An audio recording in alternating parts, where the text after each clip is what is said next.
Sargassum seaweed continues to plague St. Lucia, heavily impacting the tourism and coastal communities as well as the fishermen communities. Videos continue to circulate on social media showing the seaweed that has washed ashore in large quantities, creating foul odors, disrupting tourism activity, and potentially causing damage to electronics due to the release of hydrogen sulfide gas.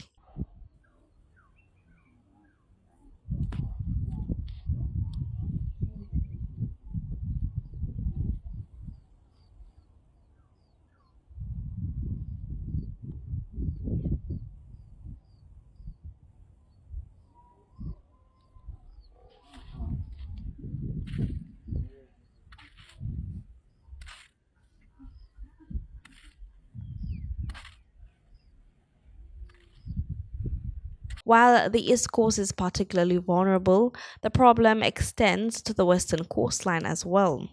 St. Lucia National Conservation Fund Chief Executive Officer Craig Henry noted that when the issue had just begun, the government did put a task force in place to deal with the issue. He shared that the Conservation Fund did have initial conversations with the Department of Fisheries and discussions are still taking place. The discussions are still taking place in terms of how that task force will operate. And of course, following that,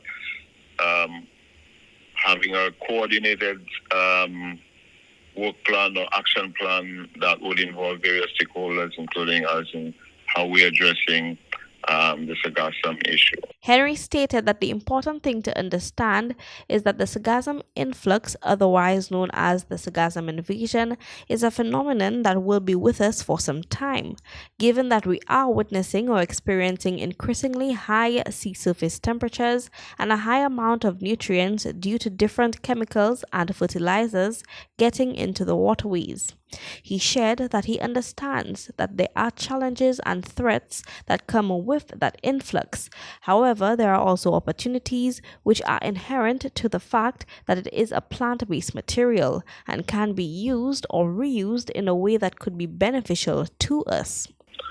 A positive of the Sargassum, especially on water, is that it's quite a bit of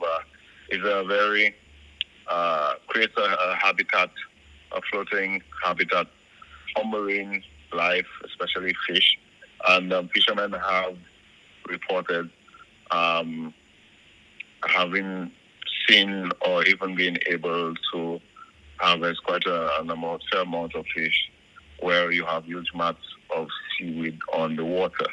That may not be an issue, or that is a plus for them, and it's not necessarily an issue. Henry stated that the issue starts when the seaweed reaches the shoreline.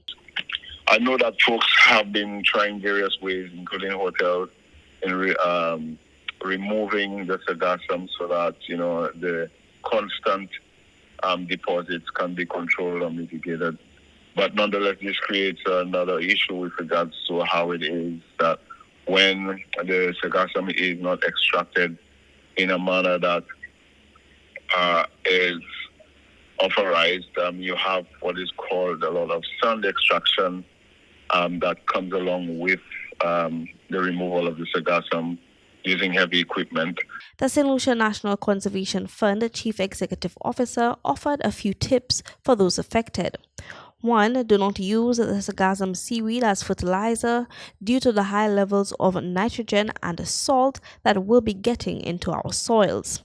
2. Depending on whether or not it remains stagnant in coastal waters or it ends up on sandy beaches, exposure to the sun for extended periods of time causes it to dry up and harden. So wearing protective equipment such as gloves and shoes, especially for fishers, are advised. 3.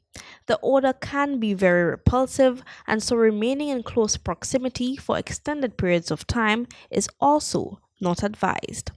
Kayla Edwin, MBC Prime.